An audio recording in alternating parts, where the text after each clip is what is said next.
Hello friends, आज हम class 10th subject mathematics का सैम्पल पेपर सेकंड सॉल्व करेंगे। इस सैम्पल पेपर में हम पार्ट ए सॉल्व करते हैं सबसे पहले, जिसमें आपके पास है मल्टीपल चॉइस क्वेश्चन। तो फर्स्ट क्वेश्चन है हमारे पास, how many zeros are in cubic polynomials.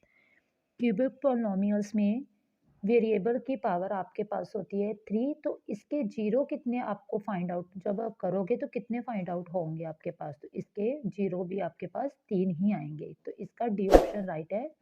Second question है, how many solutions of equation 5x plus 2y is equal to 3। इस इक्वेशन के कितने सॉल्यूशन हो सकते हैं, इसका यूनिक सॉल्यूशन ही हो सकता है, एक सॉल्यूशन हो सकता है। थर्ड क्वेश्चन है आपके पास, determine which of the following equation is linear in two variable। Two variable यानी कि आपके पास दो वेरिएबल होंगे अल्फाबेटिकली। इसमें एक वेरिएबल है, इसमें दो है, इसमें भी एक है, इसमें भी एक एक्स ही है, इसमें x and y two variable है आपके पास, इसलिए बी ऑप्शन राइट है। फोर्थ क्वेश्चन है, which of the following is the root of the quadratic equation. कि इसमें इन तीनों में से कौन सी वैल्यू फिल की जाए कि ये राइट हैंड साइड आपके पास आ जाए। यानी कि इसमें अगर हम 1 फिल करते हैं, 1 स्क्वायर 1 आ जाएगा, 5 इंटू 1 5 आ जाएगा, 1 और 5 को प्लस करोगे तो 6 आएगा, 6 माइनस 6 करोगे तो राइट हैंड साइड आपके पास 0 आ जाएगी, तो इसलिए आपका राइट आंसर है सी। ठीक है। नेक्स्ट क्वेश्चन है fifth, P Q R S T and U are in A P. आपके पास ये ए पी सीरीज दी हुई है, तो इन्होंने पूछा है कि इसका डी क्या होगा। डी हम निकालते हैं, कॉमन डिफरेंस हम निकालते हैं second term minus first term, यानी कि क्यू माइनस पी ऑप्शन में नहीं है। नेक्स्ट है third term minus second term, R minus Q भी आपके पास नहीं है। तो नेक्स्ट होगा fourth term minus third term, S minus T भी नहीं है। नेक्स्ट है fifth term minus T minus S मैंने किया, तो ये आपके पास है डी ऑप्शन में। मैंने एक एक करके second term minus first, third minus second ऐसे फाइंड किया कॉमन डिफरेंस, तो टी माइनस एस में इसमें से था, इसलिए आपका कॉमन डिफरेंस ये वाला राइट है। सिक्स क्वेश्चन है, side of two similar triangle are in the ratio. Side आपके पास गिवन है, तो आपने क्या फाइंड करना है, एरिया। साइड गिवन हो ट्राइंगल का तो एरिया फाइंड करना है आपने। एरिया मीन्स आपने उसकी क्या कर देनी है, square. Area means square root में आपने इसका आंसर निकालना है, तो 4 की स्क्वायर करोगे 16, 9 की स्क्वायर करोगे तो 81।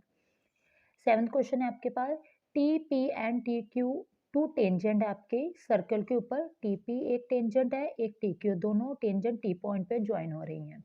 सेंटर इसका ओ है। अगर पी ओ क्यू आपके पास 120 है, तो पी टी क्यू कितना होगा आपके पास, पूछ रहे हैं। ये रूल होता है कि अगर टेंजेंट सर्कल के जिस पॉइंट, जिसमें सर्कल का पॉइंट ऑफ कांटेक्ट बनता है, यानी कि जहाँ पे सर्कल टेंजेंट जो है सर्कल को टच करती है, वो बोलते हैं पॉइंट ऑफ कांटेक्ट, उसको पॉइंट को बोलते हैं। इसमें पी एंड क्यू आपके पास दो पॉइंट ऑफ कांटेक्ट है, तो ये सेंटर से यानी कि जो रेडियस बनाता है वहां से 90 डिग्री का एंगल बनाती है। ये रूल होता है कि पॉइंट ऑफ कांटेक्ट रेडियस के साथ 90 डिग्री का एंगल बनाता है। ठीक है, यहाँ पे भी 90 हो गया, यहाँ पे भी 90 हो गया, एक एंगल आपके पास 120 दिया है, तो आपने फोर्थ एंगल फाइंड करना है। कोऑर्डिनेटर अगर वो आपके पास चार एंगल हो, तो इन चारों का एंगल का सम होता है 360 के इक्वल। मैंने 120 90 प्लस 90 किया, तो कितना आ गया मेरे पास 300 300, तो तीनों फोर के फोर एंगल का सम होता है 360 का। 360 में से 300 माइनस करेंगे तो आपका जो है सी ऑप्शन राइट ऑप्शन होगा। ठीक है। नेक्स्ट है the distance of the point 2 3 from the x axis. X axis पूछा हो तो आपने वाई की वैल्यू बतानी है कि कौन सी है, 3। ठीक है, एक्स एक्सिस मीन वाई का पॉइंट आपने बताना है कि कितना है, वाई का पॉइंट मेरे पास है 3। 9 नेक्स्ट क्वेश्चन, 9 सिकन स्क्वायर ए माइनस 9 टेन स्क्वायर ए किसके इक्वल होता है। सिकन स्क्वायर माइनस टेन स्क्वायर आपके पास होता है 1 के इक्वल। इसमें पहले 9 कॉमन निकाल दो, तो सिकन स्क्वायर ए माइनस टेन स्क्वायर ए 1 के इक्वल आ जाएगा, तो आपका आंसर होगा 9। ठीक है, बी ऑप्शन आपकी राइट आंसर होगा। 10th question, 1 plus tan theta plus sec theta into 1 plus cot theta minus cosec theta किसके इक्वल होता है। इस सबको सोल्व करने के बाद आंसर आता है 2। ठीक है। नेक्स्ट 11th क्वेश्चन है, if the perimeter of a circle is equal to that of a square, then the ratio of their area। Perimeter of circle होता है हमारे पास 2πr is equal to the square. इसकी square करनी है तो उसकी रेशो कितनी आएगी, उसकी रेशो आएगी 14:11। नेक्स्ट क्वेश्चन है, if R is the radius of the sphere, R radius है स्फीयर का, then the surface area of the sphere is given by, तो सरफेस एरिया क्या होगा। अगर एरिया आपके पास गिवन है तो सरफेस एरिया हमारे पास होता है 4πr²। ठीक है, सरफेस स्फीयर का होता है 4πr²। 13 क्वेश्चन है, if we join two hemisphere, अगर हम दो हेमिस्फीयर को ज्वाइन कर देंगे तो हमारे पास क्या बन जाएगा, एक स्फीयर। ठीक है, स्फीयर के हाफ पार्ट को ही बोलते हैं हेमिस्फीयर, इसलिए हम जब हेमिस्फीयर के दो पार्ट को ज्वाइन कर देंगे तो हमारे पास बन जाएगा sphere. The mean of the distribution of, mean कैसे निकालते हैं, हमारे पास मीन का फॉर्मूला था summation F x upon summation F. F होती है जो फ्रीक्वेंसी है, एक्स होता है जो आपके पास मार्क्स गिवन है, इन दोनों को मैंने मल्टीप्लाई किया देखो। तो इसके बाद हमने क्या करना है, जो भी एफ एक्स आया है आपके पास उसका सम करना है, ये सम किया तो 360 आ गया। इसके बाद एफ जो है फ्रीक्वेंसी जो है उसका भी सम करना है, उसका सम आया 40, कटिंग करके मेरे पास आया 9, तो सी ऑप्शन आपका क्या है, राइट आंसर। नेक्स्ट है the probability of an event dash event is 0। Impossible event 0 होता है, श्योर इवेंट 1 होता है आपके पास, इसलिए ये इम्पॉसिबल इवेंट होगा क्योंकि इसका आंसर उन्होंने बोला है 0 है। Next 16 question, which of the following is not probability of an event, probability किसका इवेंट नहीं है, तो नेगेटिव कभी भी प्रोबेबिलिटी नहीं होती, इसलिए इसका बी आंसर जो है राइट आंसर है। ओके, नेक्स्ट सेकंड पार्ट में है इसके ट्रू फॉल्स। तो फर्स्ट ट्रू फॉल्स है हमारे पास, √5 is an irrational number, root में जो वैल्यू होती है वो इरेशनल नंबर ही होती है, तो इसलिए ये ऑप्शन हमारा हो गया ट्रू। सेकेंड क्वेश्चन है, solution of the equation 2x + 3y = 46 and 3x + 5y = 74 is x = 8 and y = -10। इन दोनों को सॉल्व करने के बाद चाहे जो मर्जी मेथड लगाओ, एलिमिनेशन लगाओ, सब्सटीट्यूशन लगाओ, कोई भी मेथड लगा के इसमें x और y की वैल्यू फाइंड आउट करो, तो इसका आंसर 8 एंड -10 नहीं आ रहा है, तो इसलिए ये गलत कह रही है, इसका आंसर हो गया हमारे पास फॉल्स। थर्ड क्वेश्चन है ट्रू फॉल्स का, in a square of a side 10 centimetre it's diagonal is 15 centimetre. Square की बेटा साइड दी गई है आपके पास 10, अगर एक साइड 10 है तो बाकी भी 10 होंगी, तो इसका डायगोनल बोल रहे हैं कि 15 है, नहीं इसका डायगोनल 15 नहीं आ रहा है, क्योंकि 10 हमारे पास फॉर्मूला था hypotenuse square equal to base square plus perpendicular square, तो ये सॉल्व करने के बाद 15 नहीं आ रहा है आंसर, इसलिए ये हो गया आपके पास रॉन्ग आंसर, इसलिए मैंने लिख दिया फॉल्स। नेक्स्ट है fourth question, the distance of A point 24 from x axis, x axis mean आपने वाई का पॉइंट चेक करना है कि 4 है, तो ये 4 ही है, तो इसलिए ये हो गया ट्रू। नेक्स्ट फिफ्थ क्वेश्चन है, if sine theta plus sine square theta is equal to 1, बोल रहे हैं कि sine and sine square theta 1 के इक्वल होता है, तो कोस स्क्वायर करोगे तो कोस रेज टू पावर 4 थीटा करोगे तो ये 1 आएगा, ये 1 नहीं आएगा, ये 1 ही आएगा, ये है आपके पास ट्रू आंसर, यानी कि ये फॉर्मूले ही होते हैं, ये आपने लर्न करने हैं, तो ये हो गया आपका ट्रू आंसर। नेक्स्ट है six question, area of a circle with radius 5 centimetre, radius आपके पास गिवन है 5 सेंटीमीटर, तो बोल रहे हैं कि एरिया इसका 60 सेंटीमीटर आएगा, तो इसमें आप πr² का फॉर्मूला लगाओ, फॉर्मूला लगाने के बाद ये सॉल्व करने के बाद 60 नहीं आ रहा, तो इसलिए ये हो गया false. The volume of cone is 1/3 πr² है, यस यही फॉर्मूला होता है वॉल्यूम ऑफ कॉन का, तो इसलिए ये ट्रू आंसर हो गया। एट्थ क्वेश्चन है, if each observation of A data is increase by 5, अगर हर ऑब्जर्वेशन में डाटा को 5 इंक्रीज किया जाए तो उसका जो मीन है वो सेम रहेगा, नो इसका मीन सेम नहीं रहेगा, इसलिए ये होगी आपके पास फॉल्स स्टेटमेंट। थर्ड है आपके पास फिलअप्स, तो फर्स्ट फिलअप्स है आपके पास, if px is equal to ax² plus bx plus C, then c/a किसका रूल होता है, प्रोडक्ट ऑफ जीरो भी लिख सकते हो, प्रोडक्ट ऑफ रूट्स भी लिख सकते हो, ठीक है, इसका आंसर हो गया प्रोडक्ट ऑफ जीरो। सेकेंड है, इफ 2 लाइन्स आर पैरेलल, अगर 2 लाइन आपस में पैरेलल हो, then pair of linear equation है डैश सोल्यूशन, तो उसका तब लीनियर सोल्यूशन नो सोल्यूशन होता है, ठीक है, अगर 2 लाइन आपस में पैरेलल हो तो वो नो सोल्यूशन होती है। थर्ड है आपके पास, if one root of the equation is this is equal to 0, the reciprocal of their the value p is 8। इसको मैंने जब सॉल्व किया तो इसका आंसर आ रहा था 8। इसका रेसिप्रोकल पहले आपने p की वैल्यू निकाल लेनी है, फिर उसका रेसिप्रोकल करके उसका p का आंसर आ रहा है 8। नेक्स्ट है फोर्थ क्वेश्चन, nth टर्म आपने फाइंड करनी है। तो पूछ रहे हैं nth टर्म आपके पास क्या आएगी अगर आपके पास AP सीरीज गिवन है। मैंने इसे जब सॉल्व किया तो मतलब एन टी एन फाइंड करना है। टी एन का मतलब A plus N minus one two D. A भी आपके पास गिवन है, कॉमन डिफरेंस आप निकाल लेना, 2 माइनस 5 माइनस 3 आ जाएगा। तो ये सॉल्व करने के बाद आंसर आता है 8 minus 3n। Next fifth question है, a tangent to a circle intersect in dash point. Tangent circle को कितने पॉइंट पे इंटरसेक्ट करती है? तो टेंजेंट सर्कल को एक ही पॉइंट पे इंटरसेक्ट करती है। तो नेक्स्ट सिक्स्थ क्वेश्चन है फिलअप्स का, dash is the value of P. Value of P पूछ रहे हैं इस पॉइंट में से, ये पॉइंट तीनों कोलिनियर है। तो इसको जब सॉल्व किया तो इसका आंसर आया -1।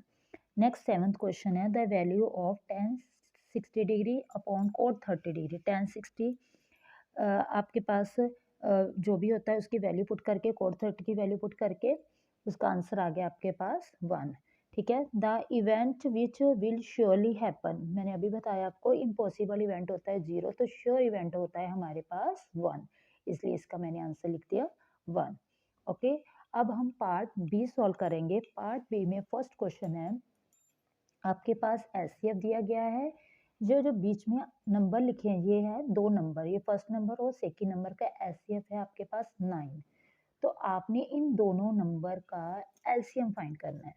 ठीक है, तो इसका आंसर देखो, आपके पास ये फॉर्मूला होता है LCM multiply HCF is equal to product of 2 numbers. ठीक है, एलसीएम आपने फाइंड करना है, एचसीएफ आपके पास है 9 जो मैंने फिल कर दिया, प्रोडक्ट ऑफ 2 नंबर कौन कौन से है 306 एंड 657।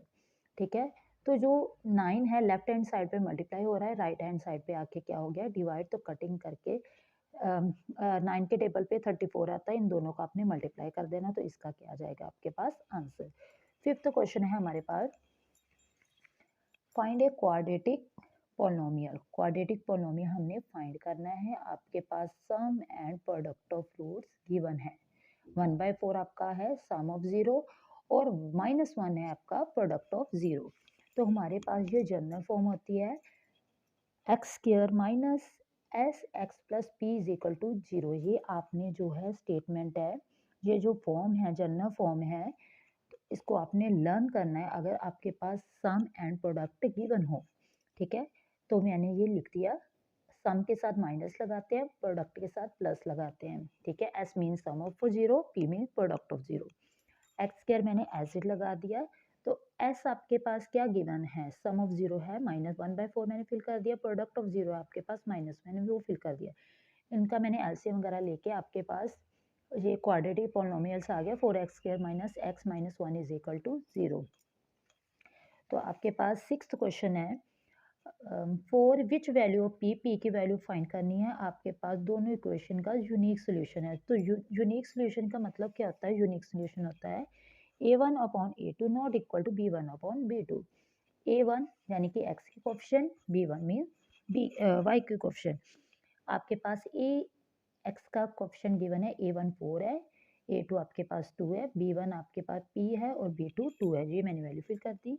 तो इसको सॉल्व करने के बाद मेरा आंसर आया p नॉट इक्वल टू 4, ये है यूनिक सोल्यूशन का आंसर। नेक्स्ट सेवंथ क्वेश्चन है हमारे पास, prove that a line draw from a mid point to a mid point of one side of a triangle parallel to another side bisect the third side. ठीक है, क्या कह रहे हैं कि आप प्रूव करो कि जो लाइन है जो मिड पॉइंट से ली गई है एक साइड से ट्राइंगल के, वो पैरेलल है अनदर साइड के। ठीक है, तो वो बाइसेक्ट करती है थर्ड साइड को। ठीक है, यही मैंने प्रूव करना है कि बाइसेक्ट लगाना है, कि पैरेलल है तो बाइसेक्ट करना है, इसका रेसिप्रोकल भी आ सकता है। तो देखो AD E आपके पास क्या है, एक ट्राइंगल, ADE आपके पास एक ट्राइंगल है। तो मैंने बी पे मान लिया मिड पॉइंट है, तो जो थर्ड साइड का भी सी का भी मिड पॉइंट हो गया, तो ये बी सी डी ए के पैरेलल है। ठीक है, हमने इसमें बेसिक प्रोपोर्शनैलिटी थ्योरम लगानी है। तो हमारे पास ये होता है कि A B upon B D is equal to A C, half half part लेने अंदर होते हैं ना, ए सी अपॉन सी ई, ये होती है हमारे पास थ्योरम। तो इसके अकॉर्डिंग ये पैरेलल होती है। पैरेलल अगर गिवन हो तो ये आपने प्रूव कर देना है, अगर आपके पास प्रोपोर्शनल गिवन हो तो आपने पैरेलल प्रूव कर देना है। ठीक है, ये आपका 7th का आंसर। नेक्स्ट क्वेश्चन है हमारे पास 8th। चेक वेदर, ये 3 पॉइंट दिए हैं आपके पास, तो ये बोल रहे हैं कि आप इसे चेक करके बताओ कि ये आइसोसेलेस ट्राइंगल है। तो देखो, आइसोसेलेस ट्राइंगल पूछ रहे हैं, इसका मतलब इसमें हमने डिस्टेंस फॉर्मूला लगाना है। डिस्टेंस फॉर्मूला पहले 2 पॉइंट पे लगाना है, ए एंड बी पे। ये हमारे पास ए पॉइंट है, ये हमारे पास बी पॉइंट है। ए बी पे पहले डिस्टेंस फॉर्मूला लगाएंगे। डिस्टेंस फॉर्मूला होता है x2 minus x1 whole square plus y2 minus y1 whole square. ये डिस्टेंस फॉर्मूला लगाने के बाद मेरे पास आ गया √37। तो फिर मैंने लगाना है बी सी के ऊपर ये डिस्टेंस फॉर्मूला अप्लाई करना है। इसको अप्लाई करने के बाद मेरी वैल्यू आ गई √37। आइसोसेलेस का मतलब हो गया कोई दो साइड इक्वल आनी चाहिए। अगर ये मेरी इक्वल ना आती तो मैंने सी ए फाइंड करना था। ठीक है, A B and B C मेरे पास इक्वल आ गई, इसलिए मुझे थर्ड फाइंड आउट करने की जरूरत नहीं पड़ी। ठीक है, इसलिए मैंने ये बता देना है कि ये तीनों पॉइंट आपके जो हैं वो आइसोसेलेस ट्राइंगल के पॉइंट ही हैं। ठीक है, नेक्स्ट क्वेश्चन है हमारे पास सिकन थीटा आपके पास गिवन है, तो आपने बाकी रेशो फाइंड करनी है ट्रिग्नोमेट्रिक की। सिकन आपके पास टोटल 6 वैल्यूज होती हैं, आपके पास एक गिवन है तो आपने बाकी 5 फाइंड आउट करनी है। सिकन थीटा हमारे पास होता है h अपॉन बी। एच हमारे पास 13 गिवन है, बी हमारे पास 12 गिवन है, तो मैंने इसकी हेल्प से पाइथागोरस थ्योरम लगा दी। Hypotenuse square is equal B square plus perpendicular square. ये परपेंडिकुलर मैंने फाइंड आउट करके निकाला 5। ये मेरे पास आ गया परपेंडिकुलर, तो एक 1 बाय 1 करके मैंने ये सबकी वैल्यू जो 5 ट्रिग्नोमेट्री रेशो बची थी उसकी वैल्यू फाइंड कर ली। सबसे पहले मैंने साइन थीटा फाइंड आउट किया, फिर cos theta, then tan, then cosecant and cot. ठीक है, जो इसके पास जिसके रूल होते हैं, sine theta P upon H होता है, टैन पी अपॉन बी होता है, कॉट बी अपॉन पी होता है। तो ये मेरे पास पी भी गिवन है, एच भी गिवन है एंड बी भी गिवन है, तो ये 1 बाय 1 मैंने वैल्यू फिल करके बाकी 5 ट्रिग्नोमेट्री रेशो फाइंड कर ली। नेक्स्ट 10th क्वेश्चन है, if the perimeter of a semi circle is 36। Circle का पेरीमीटर होता है 2 पाई आर, तो सेमी सर्कल का उसका हाफ होगा, सेमी मीन्स हाफ, तो उसका क्या होगा आपके पास पेरीमीटर पाई आर। वो गिवन है हमारे पास 36। तो आपने डायमीटर फाइंड करना है कि सेमी सर्कल का कितना है।